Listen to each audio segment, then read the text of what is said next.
great thing about smooth jazz is that I think all levels of player are interested in it, because at the one hand you can play these melodies. The melodies are lyrical and they're like a human voice. To play those on the guitar, and that can be a nylon string classical guitar or Spanish style guitar or an electric, takes not a ton of skills, but as I talk about in the DVD, it's not all about notes and execution of the notes. It's the kind of mood that you set when you're playing the notes.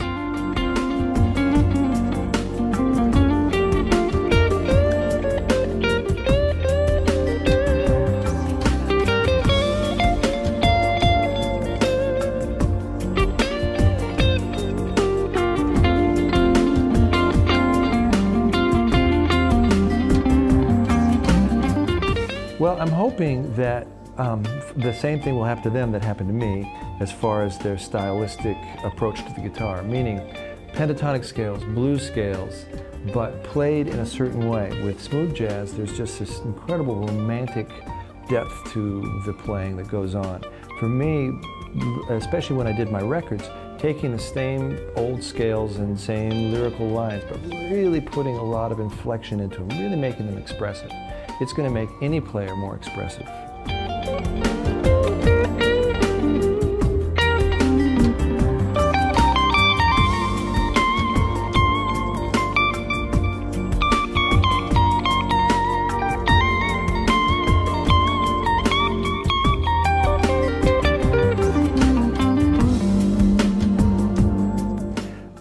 The ideas in the DVD come from pretty much my whole history of listening to music. There's some Jimi Hendrix as far as the double stops go. When it's slightly overdriven, there's a little bit of Larry Carlton and Lee Ritenour. Of course, the octaves and the bigger sounds are George Benson. There's jazz harmony. There's a lot of, like what I like to say, harmonic calories going on, chromaticism, things like that coming from my jazz background. And at the same time, there's a lot of fusion, a lot of backbeat, and a lot of energy, and sort of rock and roll sensibilities to it. So it's a pretty heady cocktail of musical techniques.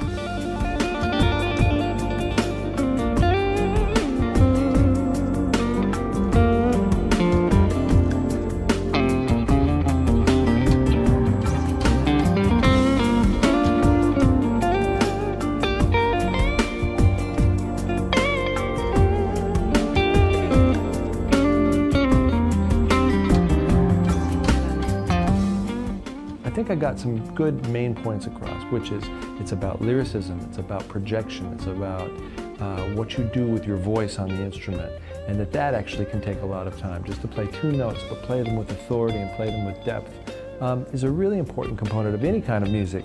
So hopefully going back and studying some smooth jazz will help you rock and roll better.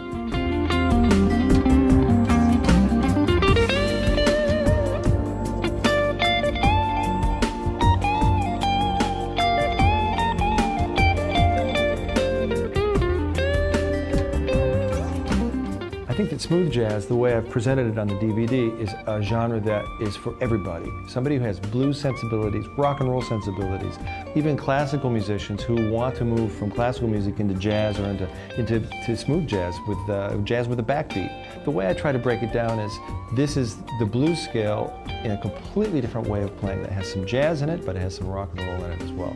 Some Zepp in there too, yeah. So you can see there's room for a lot of stuff. Smooth jazz has big arms.